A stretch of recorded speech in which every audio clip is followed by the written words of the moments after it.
Assalamualaikum warahmatullahi wabarakatuh. Perkenalkan, nama saya Yusti Fristi Salut Visari dari kelas PGMID. Saya akan mereview jurnal tentang reaktualisasi Pancasila sebagai upaya pencegahan radikalisme. Vol 2 nomor 2 Desember 2017 dari penulis Nabila Puspasari. Jadi tujuan penelitian jurnal ini adalah sebagai upaya pencegahan radikalisme dan memberi pemahaman serta pengalaman nilai-nilai Pancasila sebagai bentuk pencegahan radikalisme. Metode penelitian tersebut yaitu studi dokumen atau studi kepustakaan dan jenis pendekatan adalah pendekatan normatif.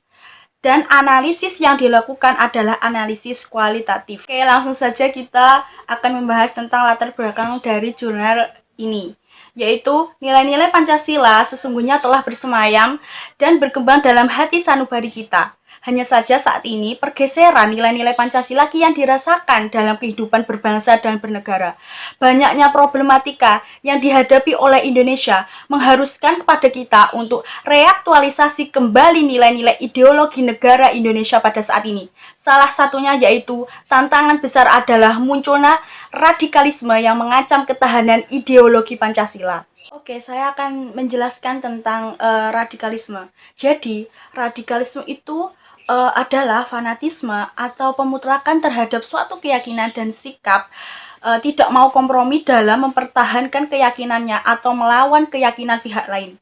Jadi, radikalisme itu dapat muncul dalam bentuk kekerasan fisik, ideologi pemikiran, kampanye yang masif, demonstrasi yang anarkis, dan keinginan untuk mengubah mainstream dapat digolongkan sebagai sikap yang radikal. Bahaya radikalisme bagi pertahanan dan keamanan negara kesatuan Republik Indonesia yaitu yang pertama, menimbulkan perpecahan nilai persatuan dan kesatuan. Yang kedua, yaitu berdampak pada peperangan antar agama. Yang ketiga, yaitu menimbulkan keresahan dan ketakutan bagi sebagian orang. Dan yang keempat, yaitu menimbulkan berbagai macam kerusakan pada infrastruktur sehingga berdampak pada perekonomian. Dan yang terakhir yaitu meracuni pikiran anak bangsa sehingga menghancurkan semangat patriotisme dan nasionalisme. Dalam era globalisasi saat ini, peran Pancasila dalam berbangsa dan bernegara sangat penting untuk menghadapi segala tantangan dan ancaman dari luar maupun dari dalam, termasuk menghadapi persoalan radikalisme. Pancasila juga dipandang sebagai falsafah bangsa dengan alasan sebagai berikut. Yang pertama, yaitu dapat mempersatukan seluruh bangsa dan rakyat Indonesia yang susunan masyarakatnya adalah majemuk. Yang kedua, yaitu bahwa Pancasila sebagai falsafah negara itu diterima dan disetujui oleh seluruh bangsa dan rakyat Indonesia. Dan yang ketiga yaitu bahwa falsafah negara ini telah berakar dalam hati bangsa dan rakyat Indonesia. Dan yang keempat yaitu bahwa Pancasila sebagai falsafah negara itu mampu memberikan pengarahan, tujuan sehingga dapat dijadikan pedoman bagi perjalanan hidup bangsa Indonesia di kemudian hari. Sebagai falsafah bangsa, maka Pancasila harus tertanam dalam etika dan karakter bangsa dalam aspek kehidupan sehari-hari. Faktanya, hari ini persoalan bangsa semakin banyak dan bahkan tidak terselesaikan sehingga menjadi tugas-tugas kita bersama untuk dapat menyelesaikan persoalan tersebut. Terhadap persoalan radikalisme di Indonesia sangat mudah menyebar hanya dari perkembangan teknologi. Persoalan radikalisme tidak memandang usia, jenis kelamin, ras, suku, agama, dan lain-lain. Sehingga terhadap persoalan ini bisa berdampak pada siapa saja. Tindakan radikalisme berdampak pada perpecahan, hilangnya semangat kebinekaan, dan bahkan pergeseran nilai-nilai Pancasila. Dan untuk itu, penting bagi kita bersama untuk dapat mereaktualisasikan kembali nilai-nilai Pancasila dalam kehidupan sehari-hari, khususnya dalam mencegah bahaya dan ancaman radikalisme. Langsung saja kita akan membahas dari pembahasan jurnal tersebut, yaitu reaktualisasi Pancasila sebagai upaya pencegahan radikalisme. Menjadi insan yang beragama, penuh cinta dan kasih sayang terhadap sesama merupakan inisiatif nilai-nilai perilaku dari Pancasila yang dalam sila pertama. Sedari dulu perkembangan inisiatif masyarakat untuk menjadi umat yang beragama yang baik untuk diri sendiri maupun lingkungan itu terus berkelanjutan. Hanya saja saat ini muncul kekerasan yang mengatasnamakan agama dan tindak-tindakan radikalisme. Sehingga Pancasila sebagai warga bangsanya berkesempatan membangun inisiatif perilaku santun dan menyanjung nilai-nilai kebenaran untuk mengembalikan tatanan masyarakat yang bersendikan keluhuran sikap dengan mencerna ajaran-ajaran agama yang benar. Insan yang sudah terilhami dengan nilai-nilai Pancasila akan dapat memperkokoh rasa persatuan dan kesatuan. Hal demikian tersebut akan berdampak pada terwujudnya rasa solidaritas, rasa senasib, dan secara bersama-sama akan membangun bangsa dan negerinya itu dengan rasa aman, damai, tentram, dan nyaman. Cara baik untuk mencegah radikalisme dengan mereaktualisasikan Pancasila dapat dilakukan dengan yang pertama, yaitu menyadari bahwa nilai-nilai yang ada pada Pancasila itu merupakan dasar negara dari semua tingkah laku yang etis. Yang kedua, yaitu menyadari bahwa nilai-nilai Pancasila bersumber dari bangsa Indonesia, sehingga harus diamalkan dalam kehidupan sehari-hari. Yang ketiga, yaitu membentuk norma-norma yang bersendikan pada nilai-nilai Pancasila. Jadi, manusia Indonesia itu menempati posisi sentral dan strategis dalam pelaksanaan pembangunan nasional, sehingga diperlukan adanya pengembangan karakter bangsa secara optimal. Pengembangan karakter ini dapat dilakukan melalui pelajaran pendidikan Pancasila, mulai dari dalam lingkungan keluarga, sekolah, dan masyarakat. Menanamkan nilai-nilai Pancasila itu sebaiknya dilakukan pada usia anak-anak, sehingga akan terbentuk insan yang berkarakter Pancasila. Seperti itu. Jadi upaya revitalisasi Pancasila dapat juga dilakukan dalam dunia pendidikan secara umum. Secara berada kan pada sejak sekolah dasar, terus hingga perguruan tinggi, seperti itu. Jadi pendidikan Pancasila itu menjadi mata pelajaran atau mata kuliah wajib yang harus diprioritaskan. Pada dasarnya, pembelajaran Pancasila harus dilakukan secara terus-menerus sebagai upaya proses internalisasi dan pembudayaan nilai-nilai Pancasila. Sebagai tindakan pencegahan radikalisme, maka merupakan kewajiban kita bersama untuk dapat menanamkan nilai-nilai Pancasila pada generasi penerus bangsa pada saat ini.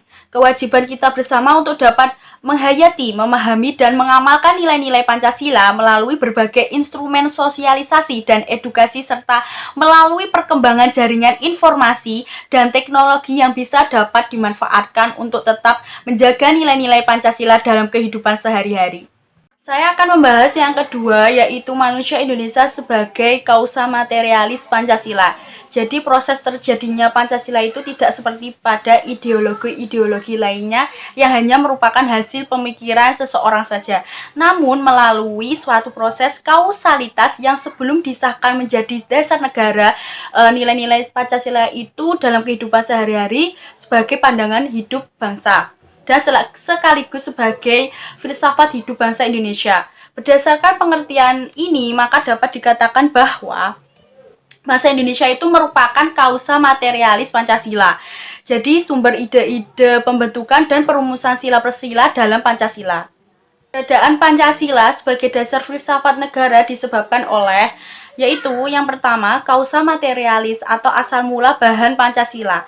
Asal mula bahan Pancasila terdapat dalam adat kebiasaan, kebudayaan, agama, serta kepercayaan bangsa Indonesia yang tercermin dalam kehidupan sosial budaya bangsa Indonesia. Dengan hidup dan filsafat hidup itu merupakan kristalisasi nilai-nilai yang diyakini kebenarannya oleh bangsa Indonesia yang menimbulkan tekad bagi bangsa Indonesia untuk mewujudkannya dalam sikap tingkah laku dan perbuatannya. Jadi bangsa Indonesia itu harus dapat dan mampu meyakini bahwa keberadaan Pancasila ini bersumber dari kehidupan bangsa Indonesia yang terdahulu, sehingga keberadaan Pancasila pada dasarnya itu merupakan hasil cerminan kehidupan bangsa Indonesia yang sebelumnya itu terbentuk Pancasila itu sendiri. Pembahasan ini membahas keberadaan Pancasila ditinjau dari kausa materialis. Saja kita akan membahas tentang yang ketiga, yaitu politik strategi nasional dalam upaya pencegahan radikalisme. Persoalan radikalisme tentunya bertentangan dengan tujuan nasional dalam melindungi segenap bangsa dan tumpah darah Indonesia serta melaksanakan ketertiban dunia. berdasarkan kemerdekaan, perdamaian abadi, dan keadilan sosial. Penjabaran kepentingan nasional ke dalam bidang-bidang kehidupan nasional itu meliputi bidang politik, ekonomi, sosial budaya, dan pertahanan keamanan. Upaya yang dapat dilakukan untuk mewujudkan sasaran nasional tersebut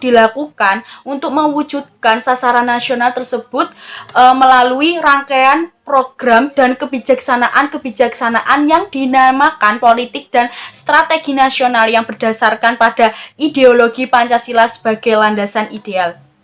Jadi, saya akan menjelaskan tentang terhadap politik strategi nasional itu dalam upaya pencegahan radikalisme dapat dilakukan dengan yang pertama yaitu dengan kekuatan ideologi dan psikologi, yaitu menanamkan kembali nilai-nilai dasar Pancasila pada kehidupan berbangsa dan bernegara merupakan tanggung jawab serta kewajiban kita bersama. Kehidupan bangsa Indonesia itu tidak bisa dilepaskan dari nilai-nilai keagamaan, persatuan, kemanusiaan, kemusyawaratan, dan keadilan. Terhadap nilai-nilai Pancasila seharusnya dapat kita hayati, fahami, dan amalkan dalam kehidupan sehari-hari. Tidak hanya untuk diri kita sendiri, tetapi juga demi terwujudnya lingkungan yang tertib, aman, nyaman, dan tentram. Saya akan menjelaskan tentang yang kedua yaitu kekuatan politik. Suprastruktur dan infrastruktur politik harus dapat bekerja sama dan memiliki kekuatan yang seimbang agar dapat menjaga stabilitas politik negara. Melalui peranata-peranata politik, masyarakat ikut berpartisipasi dalam kehidupan politik nasional. Dalam era reformasi saat ini, masyarakat memiliki peran yang sangat besar dan mengontrol jalannya politik. Terhadap kebijakan-kebijakan politik yang akan dibuat oleh pemerintah harusnya itu juga mempertimbangkan dari segi aspek tindakan radikal dalam lingkungan sosial masyarakat. Jadi pemerintah itu harus bisa menghadirkan kebijakan-kebijakan yang tegas agar dapat membentuk tatanan kehidupan yang anti radikalisme, sehingga dengan keberadaan kebijakan tersebut kita semua itu dapat mewujudkan tujuan nasional dalam menjaga ketertiban umum. Saya akan membahas tentang kekuatan sosial budaya. Nilai-nilai kearifan lokal juga dapat dijadikan aspek pencegahan radikalisme di Indonesia. Jadi tatanan nilai yang lahir dan merupakan warisan para leluhur itu juga turut serta mempengaruhi perilaku moral etis bangsa dalam kehidupan sehari-hari. Jadi meskipun bangsa Indonesia itu terkenal sebagai bangsa yang majemuk, itu bukan berarti menjadikan perbedaan itu sebagai alasan untuk dapat tidak bersatu. Jadi malah justru itu dengan adanya perbedaan itu maka kita harus dapat menyatukan bangsa Indonesia itu dalam semangat kebinekaan. Oke, saya akan menjelaskan tentang kekuatan pertahanan dan keamanan. Perlu kita sadari bahwa menciptakan perdamaian itu tidak hanya merupakan cita-cita negara ya, tetapi juga cita-cita bangsa Indonesia. Sikap anti radikalisme itu juga merupakan bentuk sikap menjaga pertahanan dan keamanan. Maka dari itu dibutuhkan penguatan-penguatan dari aspek pertahanan keamanan seperti jiwa patriotisme yang bersendikan pada ideologi bangsa. Penguatan-penguatan yang sikap bela negara juga menjadi prioritas penting yang harus ditanamkan dalam sendi kehidupan berbangsa dan bernegara. Terakhir, saya akan menjelaskan tentang pendidikan multikultural. Jadi, menurut Kamanto Sunarto itu menjelaskan bahwa pendidikan multikultural itu bisa diartikan sebagai pendidikan keragaman budaya dalam masyarakat dan terkadang juga diartikan sebagai pendidikan yang menawarkan ragam model untuk keragaman budaya dalam masyarakat dan terkadang juga diartikan sebagai pendidikan yang untuk membina sikap siswa agar menghargai keragaman budaya masyarakat. Pendidikan multikultural di Indonesia itu sebagaimana dijelaskan oleh H.A.R. Tilar adalah pendidikan untuk meningkatkan penghargaan terhadap keragaman etnik dan budaya masyarakat. Sementara Connie R. Semiawan itu menurut pendapatnya yaitu memiliki perspektif tersendiri tentang pendidikan multikultural, bahwa seluruh kelompok etnik dan budaya masyarakat Indonesia itu memiliki hak yang sama untuk memperoleh pendidikan yang berkualitas dan mereka memiliki hak-hal yang sama untuk mencapai prestasi terbaik di bangsa ini. Tujuan dasar menerapkan pendidikan multikultural adalah agar terbentuk karakter bangsa yang bisa menerima segala perbedaan yang ada dalam kehidupan sosial. Terlebih Indonesia itu sebagai negara yang dengan posisi silang dan memiliki banyak pulau, berdampak keberagaman bangsa dalam aspek suku, ras, agama, dan budaya.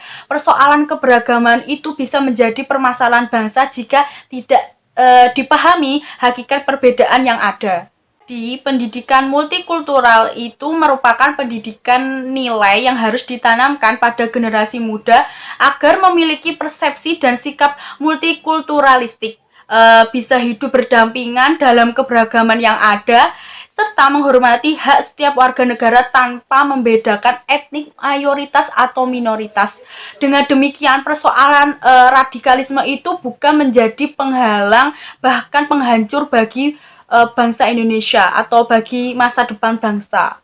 Generasi bangsa tidak akan mudah terpengaruh oleh pemikiran radikal jika sudah ditanamkan pendidikan multikultural, sehingga tujuan utama dari pendidikan multikultural adalah untuk membentengi sikap moral dan etika bangsa agar tidak terjerumus oleh pemikiran-pemikiran radikal dan intoleransi yang berdampak pada perpecahan bangsa dan bernegara.